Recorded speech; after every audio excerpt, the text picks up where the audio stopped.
Part 1. The last pure beams of the day's golden light died and left only darkness in the moonless night. A soggy fog's wetness hung in the air. St. Michael's Church was well lit, so any travelers might see it and take refuge inside. Once escaped slaves had passed through their northward trek. The sturdy, simple structure gave sanctuary tall. Rough pews were poor beds, but the air smelled of lavender. Though it was uncomfortable, the cozy air lulled the weary to sleep. There was no wine or spirits here except the Holy Spirit, but the water was refreshing. All who wandered here found sleep easy with the choir of the forest and the languid notes from the river. Despite the comforts of the church, the war had come to the town, and no one remained. The Scorched Earth campaign had destroyed farms and families. People took sides, brothers fought against each other, and the community became divided. They left houses to rot and fields to molder. They eradicated the nearest town from the earth on a night of fire and death. St. Michael's Church, though unharmed, lost its priest.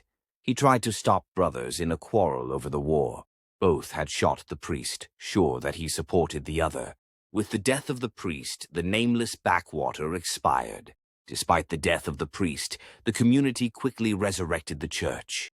Father Arles had breathed new life into it, but the town never returned. He had built a shrine to St. Januarius and waged a secret war. It was a place for tired knights to find respite for the night. Soon he found a fellow crusader, a knight-errant who was a sword of righteousness. "Father Arles," Locke said. He lowered the bucket of water which he had fetched from the river. He worked his shoulder to dispel the knot. "Yes, Locke," he returned. He smiled, feeling a weight lift from his shoulders. The young protégé of the father still seethed with wrath. "He is the most talented swordsman I've ever seen," he thought with a satisfied grin. "I have a matter of importance," he ventured. Locke stood arrow straight like a soldier, though those days were behind him. It was those days that haunted him. His wrath had led him down a dark path, but he had to right those wrongs. "I'll settle up," he swore, "and my soul will be a little cleaner. Have you finished your chores, practiced your swordplay, your shooting, and have you committed to your mind and heart the tenets of the order?" Arles posed, despite already having knowledge of the answer. "Yes, I have, and I can recite the tenets of St. Januarius by heart," he swore, but the cross-shaped scar ruined it. Arles nodded. "I know your mind is on something, but please, indulge me. Have you cut yourself any more?"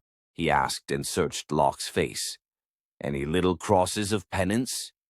"He takes the entire world upon his back," he lamented. "No," Locke promised. "The wicked should suffer righteous wrath, but even the just should feel the weight of their failures." "It's barbaric and unreasonable," he warned, but Locke just stood still with his piquant face implacable. "Before your question, I have good news.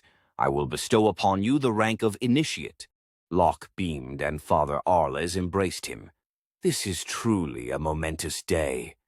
"Indeed," Arles remarked. "I have some news to share." He felt a weight lifted. "I've found Sergeant Lasseter." Arles stepped back, smiled, fading. He looked down with a shake of the head and sighed. "Your old Confederate commander?" he pondered, grimacing.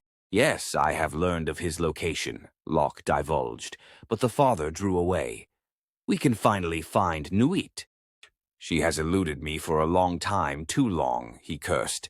"Do you recall our previous conversation about revenge?" he chided.